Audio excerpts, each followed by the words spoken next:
Hey everyone, this is MusicTechHelpGuy, and today we're checking out the AEA N22 active ribbon microphone. Now, admittedly, I don't use ribbon mics a lot, but on certain instruments, ribbon mics are a go-to choice for me, in particular guitar amps and drum room mics. Now, in this video, I'll test this mic out on spoken dialogue as you're hearing it right now. I'll do a little singing for you. I'll use it with an SM57 on a guitar amp, and I'll also use it as a drum room mic. First, let's talk a bit about the mic specs. It's a ribbon mic, so it's bidirectional, as most ribbon mics are. It has a 2.35-inch ribbon. It has a very fine mesh screen around the ribbon to help reduce the proximity effect, and of course to protect the ribbon. And this is an active ribbon mic, which means that unlike most ribbon mics, this can take phantom power. And this boosts the high and mid-frequency sensitivity. These are areas of the frequency spectrum where most ribbon mics are typically lacking, so you have to sort of hype these ranges with EQ and post normally. But for this mic, you don't have to do that. It already has this sort of hyped mid and high frequency range, a lot like a condenser mic, because it's an active ribbon mic. For the musical examples in this video, I will not use any EQ on the mic other than a high pass filter on some examples, just to reduce any low end rumble, but I will use some dynamics processing, just some gentle compression, and I'll note that in the examples. Just take it slow, give it time. What's another year, another life? Tell me now under the setting sun, 'cause when you finally wake up, I'll be gone. Don't tell me that you're faithless, tell me that you feel this. I told you that we're running out of time. You know we've gotta grow up, create the seeds and sow them. I told you that we're running out of time. We're running out of time. Just take it slow, give it time. What's another year, another life? Tell me now under the setting sun, 'cause when you finally wake up, I'll be gone. Don't tell me that you're faithless, tell me that you feel this. I told you that we're running out of time. You know we've gotta grow up, create the seeds and sow them. I told you that we're running out of time. We're running out of time. Okay, so I really like this on sung vocals. It's got a really nice sort of creamy mid-range, and also the top end isn't so subdued that you don't hear the sibilance and the presence of my voice. I do think it's maybe a bit too mid-forward, like mid-range forward for my voice. I have a really nasally voice, so when I sing the higher notes, it can get a little too mid-forward for my taste, but I think that could be fixed with some corrective EQ. However, one thing I really love about this is you'll never have to use a de-esser ever. The sibilance does come through, the presence of your voice does come through, but you don't need to use a de-esser because unlike a tube condenser or a solid state condenser, the sibilance is never going to be so loud that it just kind of like, you know, it never sort of jumps out at you, which I really like. So you really never have to tame the sibilance. If anything, you may want to boost the high end a little bit when using this for voice. So for the guitar examples, you're going to hear the N22 along with a Shure SM57, basically 50-50 in the mix. Both mics are about 1 inch from the speaker cabinet, and I'm using an SE Electronics mini reflection filter to isolate them.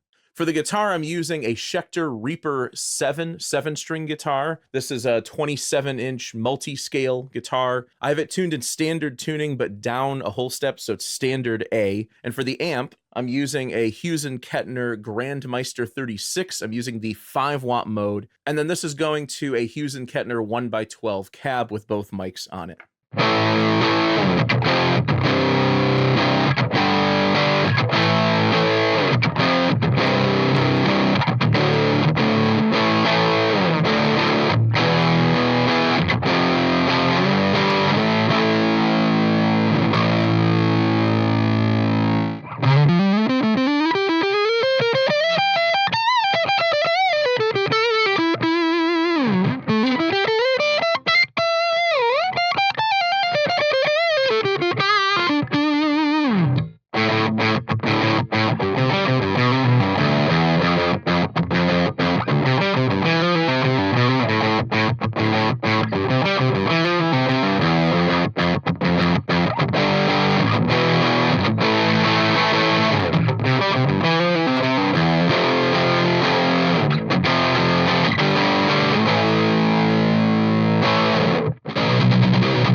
Now, in terms of the guitar tones, I really like the crunch chords. I really, really love the clean tone. I'm not so sure about the heavy tone. It's not quite punchy enough or controlled enough for my liking, but for like rock chords, power chords, and clean and crunch playing, I think it works really well. I think this mic works really well paired with an SM57. However, I think I would still prefer a passive ribbon mic paired with an SM57. I think this mic is a little bit too close to the profile of an SM57 for my liking in order to pair it with an SM57. Again, it sounds great on the clean tones, sounds pretty good on the crunch tones. Not so sure about the heavy tones though. Okay, so for my last example, I'm gonna keep this really simple. I'm gonna use the N22 as a mono room mic. It's about 8 feet away from the kick. And then the only other two mics I'm using are an Audix D6 on the kick drum and then an SM57 on the snare.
N22 comes with a plastic carrying case, a soft bag for storage, and a mic clip. It goes for $9.99 over at Sweetwater, not a sponsor, and at that price, this kind of makes it a mid-tier option. Ribbon mics can be notoriously expensive, but prices have come down a bit in recent years as more budget-friendly and mid-tier options have become available. I also like the more slim profile of this as opposed to a fat head, for example. It just makes mic placement a lot easier. In terms of the sound, it sounds fantastic. I don't think I've ever heard a bad sounding ribbon mic unless it's a really tiny ribbon or the ribbon was calibrated incorrectly or the ribbon's too loose. It can get really boomy. But the fact that it's an active ribbon mic really helps hype the high mids and top end a bit, making it a totally viable option for recording vocals. You still get that vintage ribbon mic vibe, but without having to boost the top end so much in post to get it to cut through the mix. It's a great option for drum room mics, and it'd probably work really well on drum overheads as well if I could get a stereo pair.